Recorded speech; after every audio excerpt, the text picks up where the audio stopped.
Mga pastor, seminarista at membro ng Shincheonji Online Seminar ang talinhaga ng lihim ng langit at patotoo sa realidad nito. Maligayang pagdating sa inyo.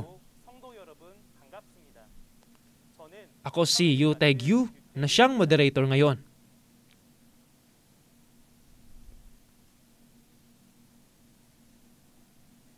Salamat sa lahat ng dumalo sa Shincheonji Online Seminar na ipinapalabas sa buong mundo.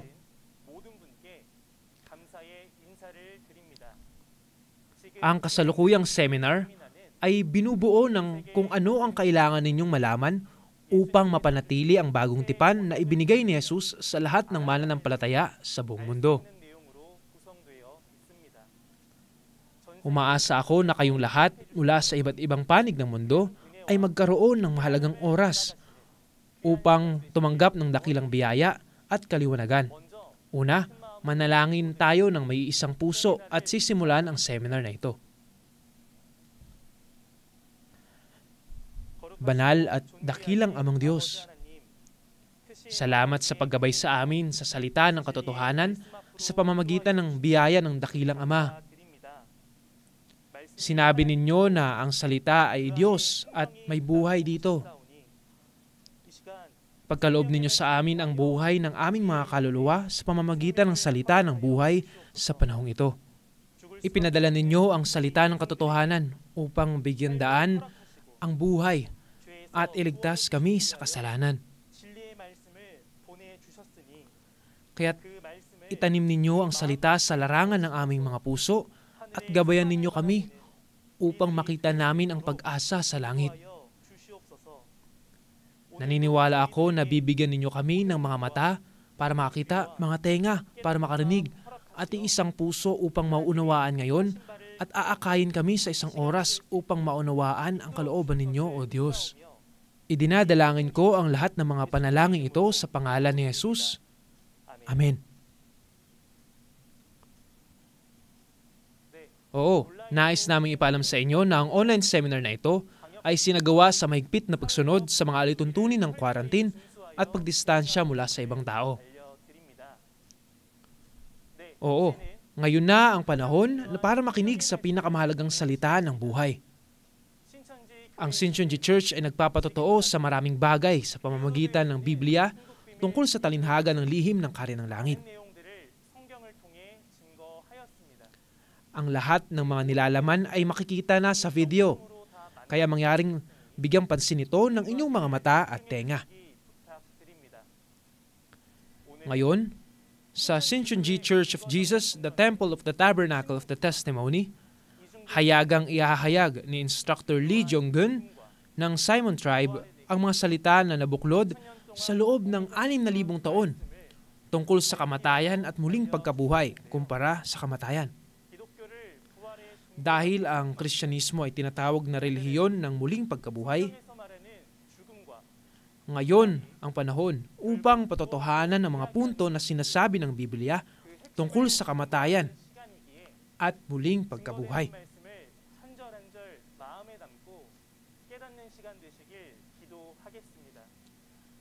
Ating i-welcome si Instructor Lee Jong-gun. Bigyan natin siya ng masigabong palakpakan. Mga pastor at mananampalataya sa buong mundo na naghahangad sa kaharian ng langit at buhay na walang hanggan. Kamusta? Ako, si Center Instructor Lee Jong-gun, sa 12 tribes ng Shincheonji. Natuto ako sa leader ng Simon Tribe. Ang aming tribe leader naman ay natuto mula kay Chairman Lee Man-hee ng Shincheonji. Maraming salamat sa inyong pagdalo sa Shincheonji online seminar na ito na tungkol sa talinghaga ng lihim ng langit at ang patotoo sa kanilang realidad. Ang salitang mapapakinggan ninyo ngayon ay ang Introductory Lesson 18, ang talinghaga ng Death and Resurrection o kamatayan at muling pagkabuhay. Aalamin natin sa araw na ito kung ano ang tunay na kahulugan ng espiritual na muling pagkabuhay na nasa Biblia at kung anong paniniwala sa muling pagkabuhay ang dapat nating taglayin ngayon ayon sa salita. Sa palagay ko ay alam na ito ng ilan sa ating mga pastor at mayroon ding hindi nakakaalam nito. At magpapasalamat ako kung mapapakinggan ninyong muli ang aking mga sasabihin ayon sa Biblia.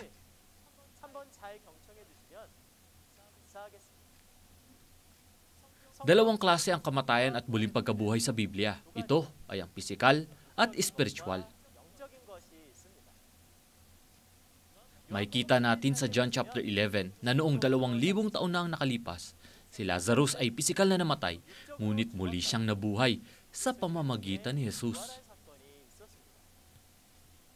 Ang kamatayan at muling pagkabuhay sa pangyayaring ito ay pisikal na kamatayan at muling pagkabuhay.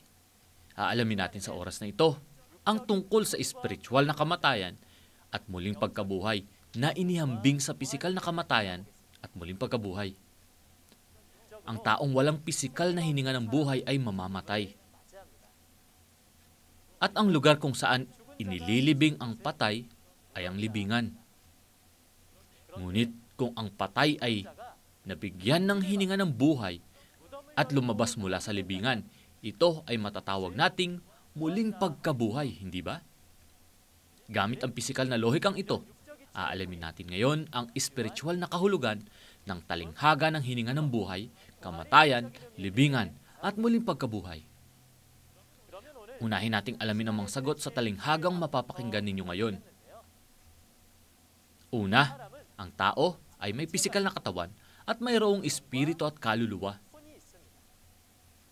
Kaya ang pinag-isang katawan, espiritu at kaluluwa ay ang tao. Sinabi ni Jesus sa Matthew chapter 10 verses 28 to 30 na maaaring mapatay ang katawan ngunit hindi napapatay ang espiritu at kaluluwa. Kaya maaaring mamatay at patayin ang pisikal na katawan, ngunit walang sino man ang maaaring pumatay sa espiritu maliban sa Diyos. Ang sinasabi kong talinghaga ng kamatayan ay hindi tumutukoy sa taong patay sa pisikal, kundi ang taong patay sa espiritu.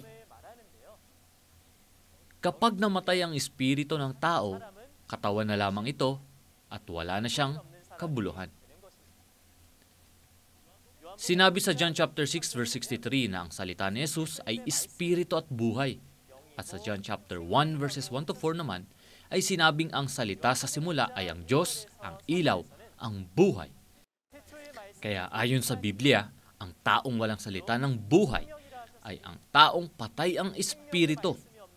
At tulad na rin ito ng isang patay na tao.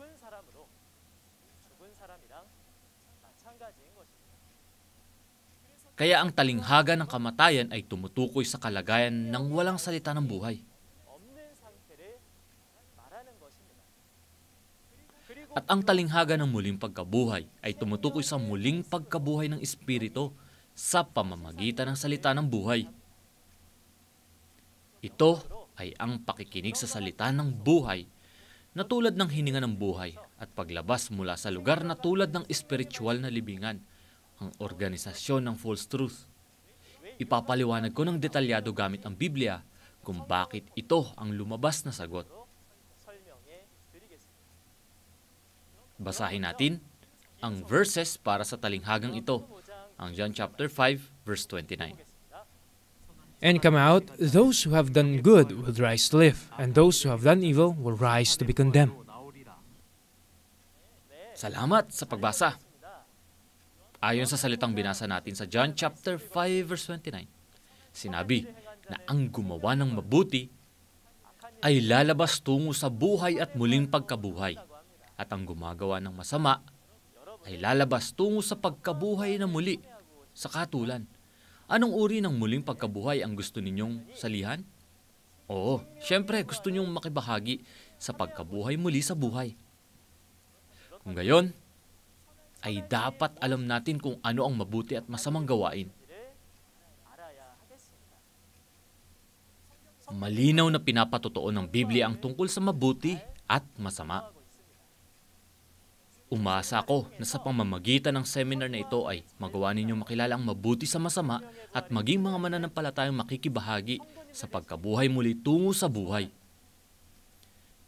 Para maunawaan natin ang kamatayan, alamin muna natin ang tungkol sa talinghaga ng hininga ng buhay. Ano sa palagay ninyo ang tunay na kahulugan ng talinghagang ito?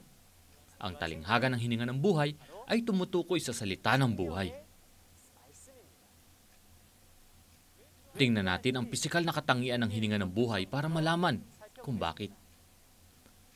Ang hininga ng buhay ay ang enerhiya na nagbibigay ng buhay. Kaya kung walang hininga ng buhay ang isang tao, ay masasabi nating siya ay patay. Kung ang nagbibigay ng buhay sa ating katawan ay ang pisikal na hininga ng buhay, ano naman kaya ang espiritual na hininga ng buhay na nagbibigay buhay sa ating espiritu? Basahin natin ang John chapter 6 verse 63. The Spirit gives life. The flesh counts for nothing. The words I have spoken to you are spirit, and they are life. Salamat sa pagbasa. Sinabi ni Jesus sa John chapter 6 verse 63 na ang nagbibigay buhay ay espiritu, kaya ang laman ay walang anumang pakinabang. Ang mga salitang sinabi ko sa inyo ay espiritu at buhay.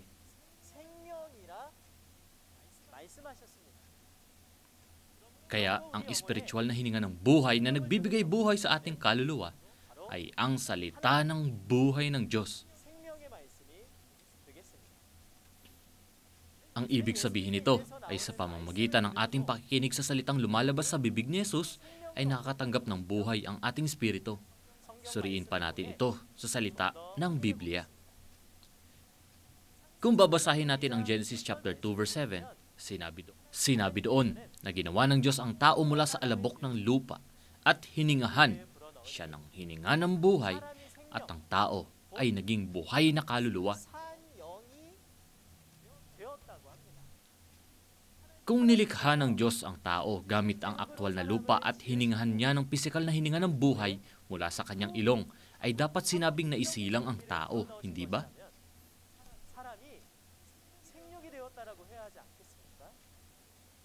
Ngunit, ang sinabi sa Genesis chapter 2 verse 7 ay siya ay naging buhay na kaluluwa o nabuhay ang kanyang espiritu. Kung gayon ay malalaman natin na ang hininga ng buhay na ito ay enerhiya na bumubuhay sa espiritu at hindi sa pisikal na katawan. At ano ang nagbibigay buhay sa ating kaluluwa? Basahin natin ang John chapter 1 verses 1 to 4. In the beginning was the Word, and the Word was with God, and the Word was God. He was with God in the beginning. Through Him all things were made. Without Him nothing was made that has been made. In Him was life, and that life was the light of men. Salamat sa pagbasa. Makikita natin sa John chapter 1 verses 1 to 4 na ang salita sa simula ay ang Diyos. Sinabi na ang salita ay ang Diyos, kaya kung nasa akin ang salita, sumasama rin sa akin ng Diyos, hindi ba? At sinabi na may buhay sa salita.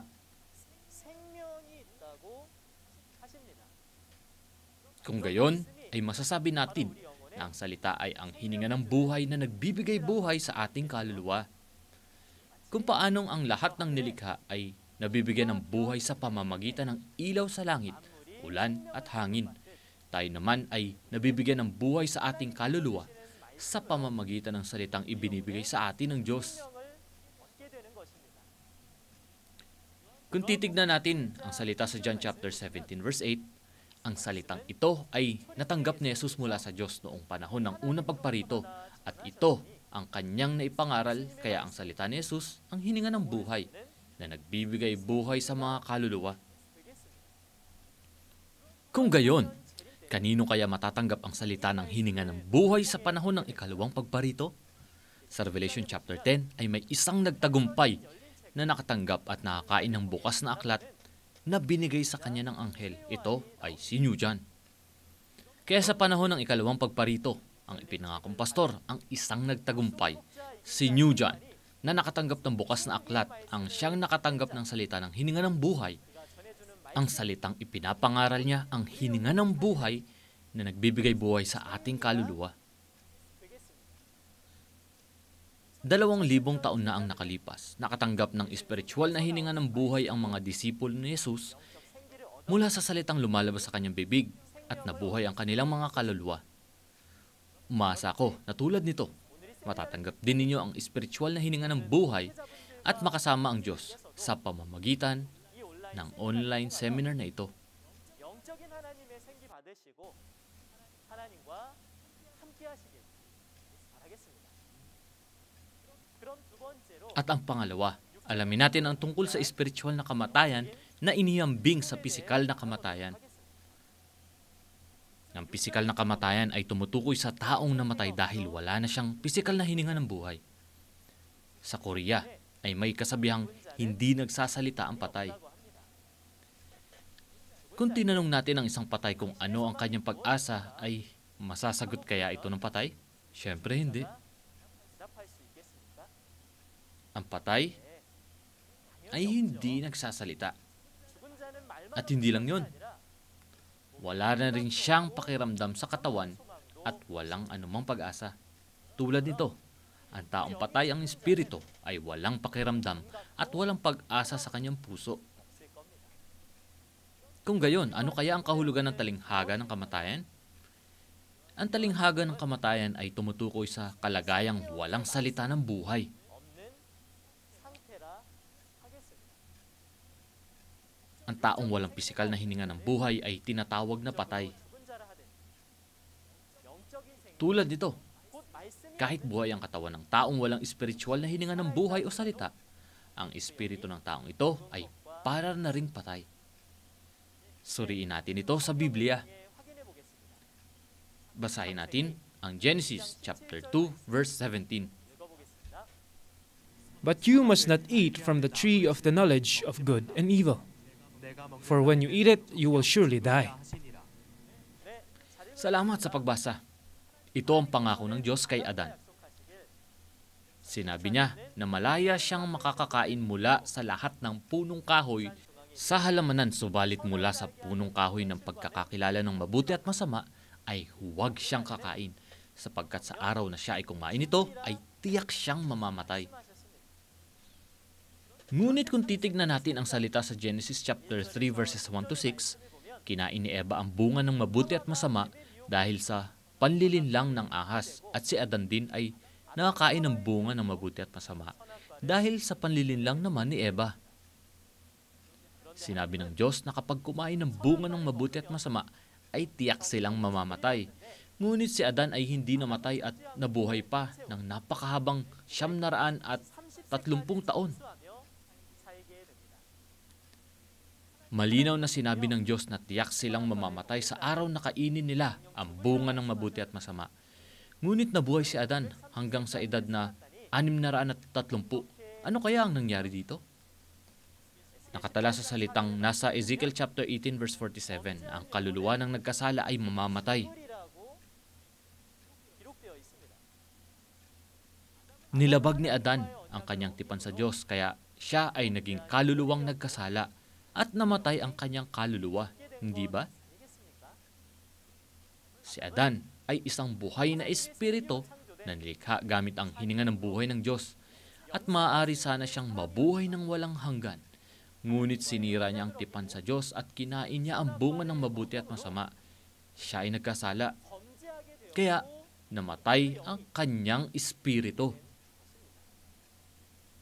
Ang espiritu ni Adan ay namatay, at pagkatapos nito, maging ang kanyang katawan ay namatay din. 그리고 아담은 영이 죽음으로 이후 육신까지 Sana 죽게 되었습니다. ay magamit din natin ito bilang salamin at hangganan 경계 삼아 upang ating mapagtanto kung ano ang mga nakapangakong dapat nating tuparin, at dapat matupad din natin ang ating mga pangako sa Diyos. At kung titignan natin ang salita sa Matthew chapter 8 verses 21 to 22, dumating kay Jesus ang isa sa kanyang disipulo at sinabing namatay ang kanyang ama at uuwi muna siya para sa libing ng kanyang ama.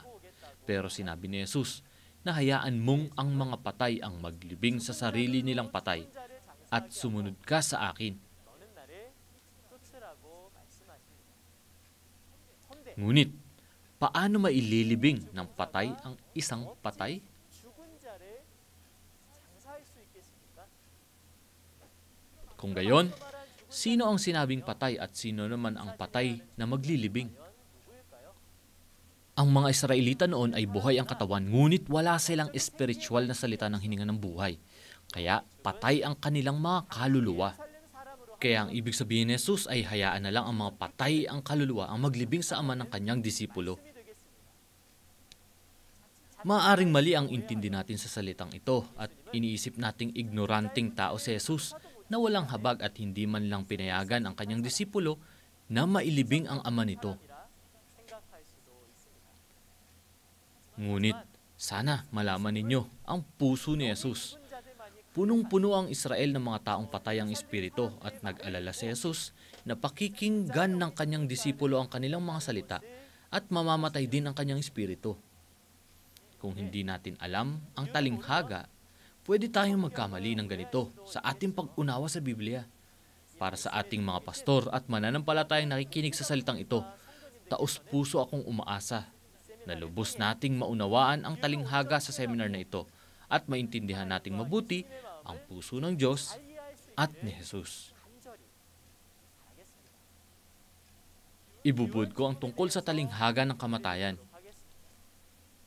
Kung wala tayong pisikal na hininga ng buhay ay namamatay ang ating katawan at matutungo tayo sa libingan.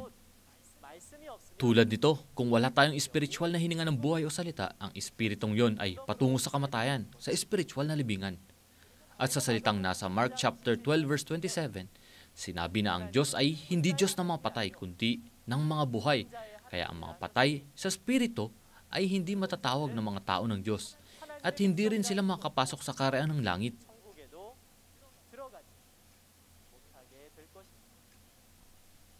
Kung gayon, hindi ba dapat tignan natin ang ating mga sarili sa salamin ng Biblia para malaman kung buhay tayo o patay sa mata ng Diyos? Taos-puso akong umaasa na lubos nating mauunawaan ang salita ng Diyos na tulad ng hininga ng buhay at makarating tayong lahat sa kaharian ng langit. At ito na ang pangatlo. Alamin natin ang tungkol sa espiritual na libingan na inihambing sa pisikal na libingan. Ano ba muna ang katangian ng libingan? Ang pisikal na libingan ay ang lugar kung saan inilibing ang bangkay. Kung gayon, ay masasabi natin na ang espiritual na libingan ay lugar kung saan inilibing ang patay na espiritu. Kung ang ating kaluluwa ay walang hininga ng buhay o salita, hindi sumasama sa atin ang Diyos. Kaya sa paningin ng Diyos, ang espiritu na ito ay patay, hindi ba? Kung gayon, nakalibing sa ating katawan ang patay na espiritu. Kaya, hindi ba matatawag nating libingan ang katawan na ito? At ang organisasyon ng false truth, kung saan nagtitipon ang mga taong ito, ay matatawag din nating libingan. Suriin natin ito gamit ang Biblia. Basahin natin ang Romans chapter 3 verse 13. Their throats are open graves. Their tongues practice deceit. The poison of vipers is on their lips. Salamat sa pagbasa. Sa Romans chapter 3 verse 13, ang mga taong hindi naghahanap sa Diyos at hindi nakakaunawa sa salita ay sinasabi na ang kanilang lalamunan ay isang libingang bukas. Ang lumalabas sa lalamunan ng isang hindi nakaunawa sa salita ay false truth. Kaya pinapatay niya ang espiritu ng tao. Hindi ba? Kaya kahit buhay ang pisikal na katawan, hindi sinasamahan ng Diyos ang taong hindi nakakaunawa sa salita ng buhay at parang patay ang kanyang espiritu. Kaya ang katawan niya ay tulad ng espiritual na libingan.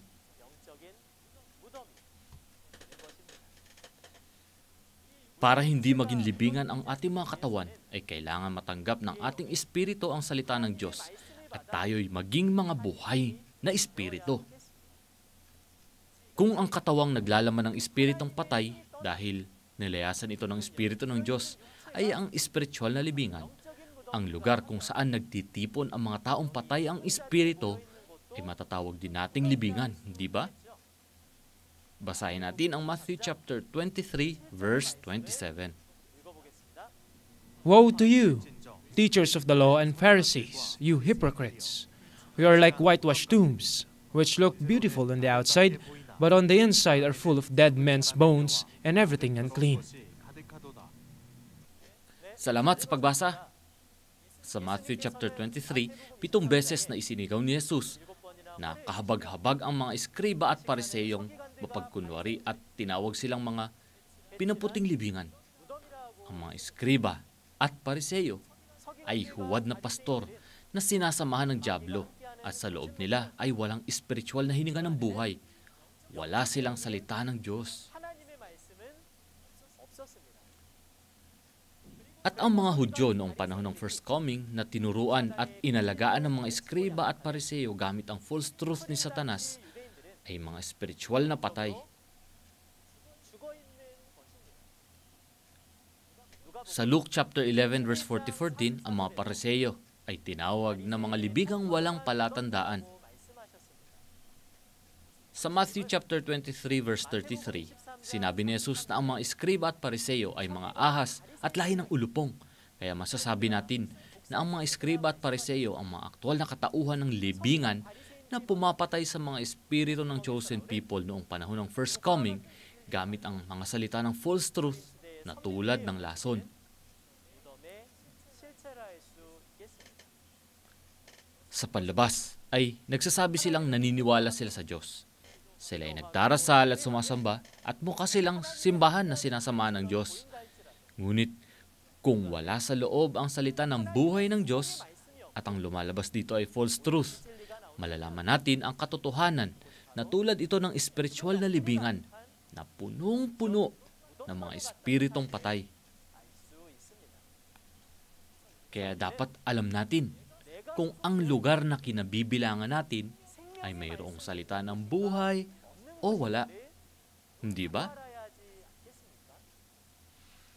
Kapag ang napapatotoo sa lugar na ito ay hindi salita ng buhay ng Diyos, kundi false truth, dapat mabuksan natin ang libingan na yon at makalabas tayo. Talagang umaasa ako na maunawaan natin ang salita ng buhay ng Diyos sa seminar na ito at maging kabilang tayo ng Diyos na makabahagi sa kaharian ng langit at buhay na walang hanggan. 간절히 소망합니다. Bilang buod, ang pisikal na libingan ay kung saan inilibing ang taong patay. Tulad nito, ang espiritual na libingan ay ang katawan na nilisan ng Diyos kung saan nakalibing ang patay na espiritu at tumutukoy din ito sa organisasyon ng false truth. At ngayon, ang ikaapat, 부활에 대해서 alamin natin ang tungkol sa talinghaga ng muling pagkabuhay. 부활의 의미와 Unahin natin ang kahulugan at uri ng muling pagkabuhay. Ang muling pagkabuhay ay muling pagkabuhay ng isang tao. 다시 살아나는 것입니다. Mayroon dalawang uri ng muling pagkabuhay sa Biblia. Ang pisikal na muling pagkabuhay ng isang namatay ang katawan at ang espiritual na muling pagkabuhay kung saan nabubuhay muli ang espiritu ng isang buhay ang katawan ngunit patay ang espiritu. 2,000 taon nang nakalipas, dumating si Jesus bilang anak ng Diyos at gumawa siya ng maraming himala. 많은 기적을 베푸셨는데요. Ang isa sa mga ito ay ang himala ng pisikal na muling pagkabuhay kay Lazarus na namatay sa John chapter 11. 적인 부활의 기적입니다. Ngunit ang susuriin natin ngayon ay hindi pisikal na muling pagkabuhay, kundi spiritual na muling pagkabuhay. 부활입니다. Kung ibubuod natin ang mga napag-aral natin kanina ay madali na nating maintindihan ang kahulugan ng spiritual na muling pagkabuhay. Sinabi natin na ang talinghaga ng kamatayan ay tumutukoy sa kamatayan ng espiritu na walang hininga ng buhay o salita ng buhay. Kung gayon, ano kaya ang tunay na kahulugan ng spiritual na muling pagkabuhay na inihambing sa pisikal na muling pagkabuhay? Oo, muling pagkabuhay ito ng espiritu na patay, kaya ang ibig sabihin nito ay muling pagkabuhay ng espiritu sa pamamagitan ng salita ng buhay. 수 있겠습니다. At tulad ng pagbukas at paglabas mula sa isang pisikal na libingan, masasabi nating paglabas ito sa spiritual na libingan o organisasyon ng false truth. Suriin natin ito gamit ang Biblia. 확인해 보겠습니다. Nagbigay na ng propesiya ang Diyos na magkakaroon ng spiritual na muling pagkabuhay tulad sa lumang tipan, pati na rin sa bagong tipan ng Biblia. 예언을 하셨습니다. Unahin natin ang propesiya sa lumang tipan. Kung titignan natin ang salita sa Ezekiel chapter 37, verses 1 to 14, mababasa natin na ipinakita ng Diyos kay Ezekiel ang pangitain ng 골짜기 사이에 libis na punong-puno ng mga buto. 보여주신 내용이 있습니다. Basahin natin ang Ezekiel chapter 37, verses 1 to 6. 읽어보겠습니다. The hand of the Lord was upon me, and he brought me out by the Spirit of the Lord and set me in the middle of a valley. It was full of bones. He led me back and forth among them, and I saw a great many bones on the floor of the valley, bones that were very dry. He asked me, Son of man, can these bones live? I said, Oh, sovereign Lord, you alone know. Then he said to me, Prophesy to these bones and say to them, Dry bones, hear the word of the Lord. This is what the sovereign Lord says to these bones. I will make breath enter you, and you will come to life. I will attach tendons to you and make flesh come upon you and cover you with skin.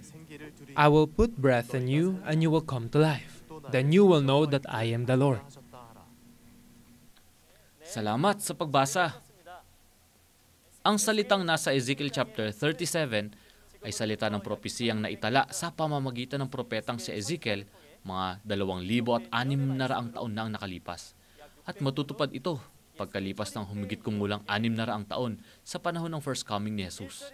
Kung titignan natin ang salita sa verses 1 to 10, dumating kay Ezekiel ang Espiritu ng Panginoon at dinala siya sa gitna ng libis at naitala na punong-puno ito ng buto na tuyong-tuyo. 아주 말랐다라고 기록되어 있습니다. Tinawag ng Diyos si Ezekiel na anak ng tao at sinabi niyang magpropesiya siya ng hininga ng buhay sa kanila. At nang prinopesiya niya ang hininga ng buhay, pumasok sa kanila ang hininga ng buhay at sila 생기를 ay 대언하라 nabuhay. 말씀하셨고 에스겔이 생기를 대언하니 At kung titingnan natin ang salita sa verses 11 to 14, ang mga butong ito ang sambahayan ng Israel. 이 뼈들은 이스라엘 온 족속입니다. Kung sa panahon ng first coming, kung kailan natupad ang propesiya ni Ezekiel ay literal na naging buto, 뼈가 된다면 ang buong sambahayan ng Israel ay talagang kakilakilabot ang pangyayaring ito, hindi ba? 그리고 이 뼈들이 At sinasabi ng mga butong ito na sila ay natuyo at nawala ang kanilang pag-asa. Kung literal ito, paano makakasalita 어떻게 ang buto? 뼈들이 말을 하겠습니까? Ang aklat ng Ezekiel ay aklat ng propesiya at tulad ng alam na ninyo, ang aklat ng propesiya ay naisulat sa pamamagitan ng talinghaga. Sa madaling salita, ang mga butong ito ay hindi mga patay ang katawan, kundi ang mga taong patay ang espiritu at sa pamamagitan ng pagpropesiya sa kanila ng salita ng buhay ng Diyos, nabibigyan ng buhay ang patay na espiritu. Ibubuod ko ang nilalaman ng Ezekiel chapter 37 sa isang larawan. May kita natin sa Ezekiel chapter 37 na puno ng mga buto ang pagitan ng dalawang bundok. Matatawag natin itong libingan na puno ng mga buto, hindi ba? At tinawag ng Diyos si Ezekiel na anak ng tao at pinapropesiya sa kanya ang hininga ng buhay at sila ay nabuhay. Kaya nabuksan nila ang libingan at nakalabas at pumasok sila sa lupain ng Israel. 무덤을 열고 나와 이스라엘 땅으로 들어가게 됩니다. Sa ibang salita, 사망에서 ito'y muling pagkabuhay mula sa kamatayan patungo sa buhay. Ang propesiyang ito sa aklat ng Ezekiel ay natupad pagkalipas ng 600 taon sa panahon ng first coming ni Jesus. Basahin natin ang John chapter 5 verses 24 to 29. 읽어보도록 하겠습니다. I tell you the truth, whoever hears my word and believes in him who sent me has eternal life, and will not be condemned. He has crossed over from death to life. I tell you the truth, a time is coming and has now come when the dead will hear the voice of the Son of God, and those who will hear will live. For as the Father has life in himself, so he has granted the Son to have life in himself. And he has given him power to judge because he is the Son of Man. Do not be amazed at this, for a time is coming when all who are in their graves will hear his voice. And come out, those who have done good will rise to live, and those who have done evil will rise to be condemned. Salamat sa pagbasa. 좋습니다. Ayon sa salitang nasa John chapter 5 verse 25, sinabi ni Jesus na dumarating ang oras at ngayon na nga 하나님의 na maririnig ng mga patay ang tinig ng anak ng Diyos at ang nakarinig ay mabubuhay. 살아나리라고 하십니다. Kung gayon, ang ibig sabihin ba nito ay ang mga nakarinig sa salita ni Jesus na anak ng Diyos sa panahong ito ay mga patay? 또 28절에 At sa verse 28 din ay sinabi niyang dumarating ang oras 그의 음성을 na ang lahat ng nasa libingan ay maririnig ang kanyang tinig. Noong 2,000 taon na ang nakalipas, si Jesus ba ay nagpatotoo ng salita sa sementeryo? Hindi, di po ba? Ang ibig sabihin nito ay ang mga Hudyo na naririnig ang salita ni Jesus ay mga espiritual na patay. Tulad ng sinabing mabubuhay muli ang mga nakikinig sa tinig ng anak ng Diyos, mapapakinggan nila ang salita ng propesiya ni Jesus 하나님의 말씀을 듣고 na tulad ng hininga ng buhay at mabubuhay muli ang kanilang mga espiritu. Sinabi sa Matthew chapter 23 verse 2 na ang mga eskriba at mga pariseo ay umupo sa upuan ni Moises. 세 자리에 앉아 있다라고 합니다. Ang mga eskriba at pariseo na mga huwad na pastor ang namamahala sa Judaism. Kaya masasabi nating ang lahat ng mga Israelita noong unang pagparito ay namatay ang kanilang mga espiritu dahil sa salita ng kasinungalingan ng mga eskriba at pariseo. 할수 있겠습니다. Ito ang dahilan kung bakit ang organisasyon ng mga eskriba at pariseo ang aktwal na katauhan ng libingan noong unang pagparito, hindi po ba? At ang Diyos ay nagpropesiya ng salitang tulad ng hininga ng buhay sa pamamagitan ni Jesus. Ang mga taong nakaunawa sa salita sa pamamagitan ni Jesus noong unang pagparito ay umalis sa organisasyon ng mga eskriba at pariseo na parang libingan at lumapit sila kay Jesus tulad ng 12 disipulo, hindi ba? Ito ang pagbubukas at paglabas mula sa libingan. Ito ang matatawag nating espiritual na muling pagkabuhay mula sa kamatayan tungo sa buhay. At lumabas ang buong sambahayan ng physical Israel mula sa libingan. At ang papasukin nilang Israel ay ang bagong likhang spiritual Israel na binubuo ni Jesus at ng kanyang mga disipulo. 말하는 것이 아니겠습니까? Noong unang pagparito, dapat silang lumapit kay Jesus para makatanggap ng buhay at mabuhay ang kanilang espiritu. 했던 것입니다. Sa ganitong paraan, natupad ang propesiya ng Ezekiel chapter 37. Noong 2,000 taon nang nakalipas ay may mga taong nakatanggap ng muling pagkabuhay. Kaya naman hindi ba tayong nabubuhay ngayon sa panahon ng ikalawang pagparito ay dapat din nating makamit ang buhay sa muling pagkabuhay? Kaya alamin natin ang tungkol sa muling pagkabuhay sa ikalawang pagparito. Sinabi sa Revelation chapter 18 verses 2 and 3 na bumagsak ang lahat ng mga bansa dahil sa alak ng pangangalunya ng Babylonia na kaharian ng mga demonyo. Ang alak ng pangangalunya na lumalabas sa Babylonia ay tumutukoy sa false truth o kasinungalingan ni Satanas na hinahatid ng huwad na pastor. Dahil dito ay namatay ang chosen people, kaya masasabi natin na ang Babylonia ay spiritual na libingan kung saan tinitipon ang mga patay ang espiritu. Ito ay spiritual na Babylonia na inihambing sa Babylonia noong panahon ng lumang tipan. At sinisigaw ni Jesus sa mga tao ng Diyos na nasa libingan na lumabas sila doon. 그곳에서 나오라고 외치시는데요.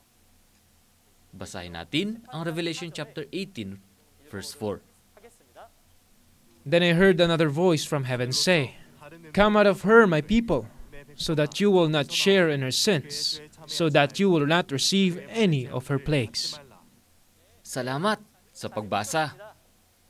Sa Revelation chapter 18, verse 4, ay sumisigaw si Jesus na bayan ko, 나와라라고 magsilabas kayo sa Kanya. 외치고 계십니다. Sa ganitong paraan, kung maririnig natin ang salita ng Diyos at lalabas sa libingan o ang organisasyon ng false truth na tulad ng Babylonia, hindi ba ito ang trabaho ng muling pagkabuhay sa panahon ngayon? 이것이 오늘날의 부활의 역사가 아니겠습니까? At sa Revelation chapter 17 verse 14, sinabi na ang mga kasama ni Jesus ay ang mga tinawag at mga hinirang. 자들이라고 합니다. Sa ibang salita, 나와 nakalabas sila sa libingan at nabuhay muli kaya kasama nila si Jesus, hindi ba? Kung gayon, saan tayo dapat pumunta paglabas natin mula sa Babylonia na parang libingan? At mula kanino natin matatanggap ang salita ng hininga ng buhay sa panahong ito? 받을 수 있을까요? Sinabi ni Jesus sa Revelation chapter 22 verse 16 na nagsugo siya ng kanyang anghel upang magpatotoo sa atin ng mga bagay na ito. 이것들을 너희에게 증거하게 하였노라라고 말씀해 주셨습니다. Ang binanggit na mga bagay na ito 요한계시록 ay ang hayag na salita na malinaw na nagpapatotoo sa mga aktwal na katauhan ng natupad ayon sa propesiya ng aklat ng Revelation. Ang ibig sabihin nito ay pipili si Jesus ng kanyang mensahero sa panahong ito at ipapatotoo niya ang kanyang salita. Kaya malalaman natin na sa panahong ito, ihahatid ng mensaherong magsasalita sa ngalan ni Jesus ang salita ng buhay, ang espiritual na hininga ng buhay. At isinulat sa Revelation chapter 10 na natanggap at nakain ni John ang bukas na aklat na galing sa langit at magpapahayag siya ng propesiya sa mga bayan, bansa, wika at hari. 말씀이 기록되어 있습니다.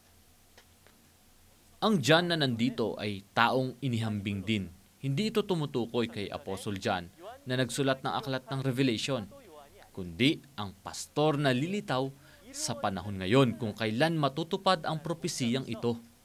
예언을 이룬 실상을 Siya ang pinangakong pastor ayon sa propesiya na nagpapatotoo sa realidad ng propesiyang tinupad. 통해 계시 Kung gayon, ay dapat tayong lumabas patungo sa lugar kung saan ang hayag na salita o ang hininga ng buhay ay inihahayag sa pamamagitan ng ipinangakong pastor, hindi ba? 말씀의 음행의 포도주 곧 Bumagsak na ang lahat ng mga bansa dahil sa alak ng pangangalunya ng Babylonia o ang false truth na pinapatotoo ng mga huwad na pastor at kung sa gitna nito ay ihahatid ni Jesus ang salita ng buhay sa pamamagitan ng pastor na nagsasalita sa ngalan niya. 무덤인 Dapat tayong lumabas mula sa espiritual na libingan o ang organisasyon ng false truth at pumunta kung nasaan ang katotohanan. Ito ang muling pagkabuhay mula sa kamatayan tungo sa buhay. Umaasa ako na sa pamamagitan ng seminar na ito, lubos nating maunawaan ang salita ng hininga ng buhay at makabahagi tayo sa muling pagkabuhay tungo sa buhay. Ibubud ko na ang salita natin ngayon. Ang talinghaga ng hininga ng buhay ay tumutukoy sa salita ng buhay at ang talinghaga ng kamatayan ay tumutukoy sa kalagayang walang salita ng buhay. 없는 상태를 말하고 귀한 무덤은 Ang talinghaga ng libingan ay tumutukoy sa organisasyon ng false truth at ang talinghaga ng muling pagkabuhay ay tumutukoy sa muling pagkabuhay ng espiritu sa pamamagitan ng salita ng buhay. 되겠습니다. Sa huling panahon, kung kailan natutupad ang aklat ng Revelation, ang lahat ng mga bansa ay babagsak dahil sa alak ng pangangalunya ng Babylonia o ang false truth. Espiritual na mapapatay ang mga tao ng mga huwad na pastor na kabilang kay Satanas at makukulong sila sa Babylonia o ang libingan. dapat nating maunawaan ang aktwal na katauhan ng libingan gamit ang mga propesiya ng Bagong Tipan. At lumabas tayo doon upang makapunta sa lugar kung saan ang ipinangakong pastor ay nagpapatotoo ng salita ng bukas na aklat sa Revelation chapter 10, ang hininga ng buhay. Ito ang muling pagkabuhay mula sa kamatayan tungo sa buhay. Tayo na nabubuhay sa panahon ng ikalawang pagparito ay dapat nating matanto ang lahat ng mga lihim ng langit. Dahil kung hindi natin mauunawaan ang lihim ng langit, ay hindi tayo makapunta sa karya ng langit. Ito ang panahon na malinaw ng napapatotoo ang mga talinghaga ayon sa pangako ni Jesus. Ang dahilan kung bakit malinaw na itong napapatotoo ay dahil ang mga sinalita sa talinghaga ay lumitaw na bilang mga aktwal na katauhan. Sa susunod na seminar, mapapakinggan ninyo ang Introductory Lesson 19 na tungkol sa talinghaga ng bridegroom, bride widow at orphan. Ang susunod na instructor ay napaka-espesyal. Ginawa niyang mas masaya at mas madali ang mga lecture. Sana mapakinggan din ninyo ito. Umaasa ako na nabigyan kayo ng maraming biyaya at kaliwanagan ng salita ng Diyos at ni Jesus sa oras na ito. Iisa tayo sa Diyos at kay Jesus. Isigaw nating sabay-sabay ang We are one. We are one! Manalangin tayo. Banal at dakilang Diyos na pinagmumulan ng buhay at biyaya. Taos-puso kaming nagpapasalamat sa inyong pagsama sa amin ngayon sa Shincheonji Online Seminar na tungkol sa talinghaga ng lihim ng langit at patotoo sa kanilang mga realidad. Napagtanto po namin ngayon ang talinghaga ng kamatayan at muling pagkabuhay. Naniniwala po kami na ang salitang ito na pinahintulutan po ninyo ay magiging buhay at biyaya. Kaya naway, samahan niyo po ang bawat isang espiritong lumapit po sa inyo ngayon. Naniniwala po kami na ito na ang panahon ng muling pagkabuhay sa pamamagitan ng salita ng buhay. Naway, biyayaan niyo po ang lahat para maunawaan po namin ang salita na may pusong taimtim at makabahagi po kami sa muling pagkabuhay. Pagkaisahin niyo po kami sa inyong salita at protektahan niyo po kami sa pisikal at espiritual hanggang sa muli naming pagkikita. Maraming salamat po at taimtim po kaming nagdarasal sa mapagmahal na pangalan ni Jesus. Amen. Salamat sa inyong pakikinig hanggang dulo.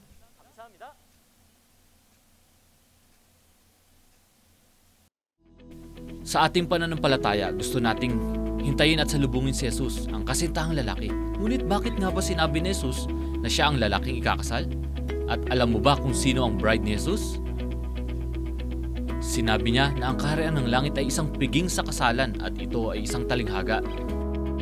Sino ang haring nagbigay ng piging ng kasalan na nakatala sa talinghaga at sino ang anak na ikakasal?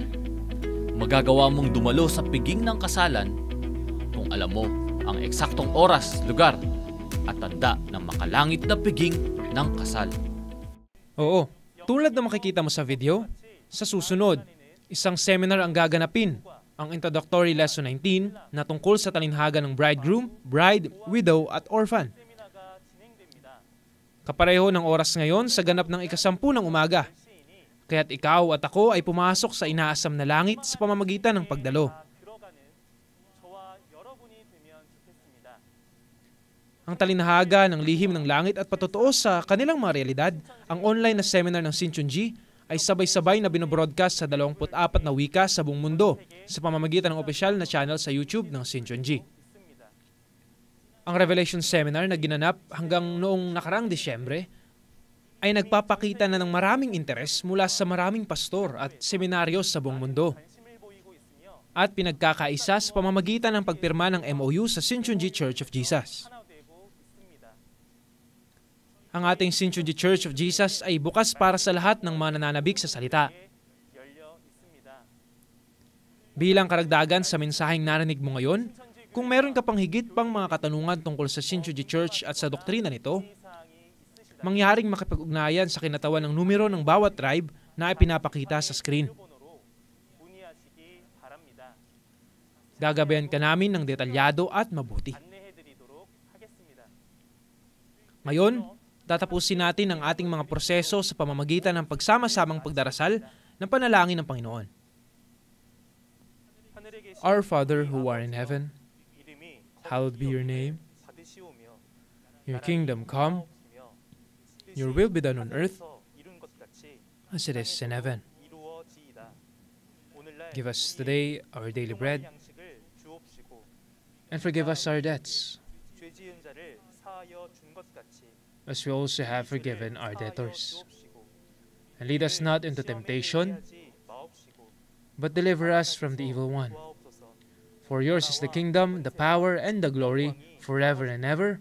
영원히 싸움나이다. Amen. Salamat sa lahat ng dumalo sa amin.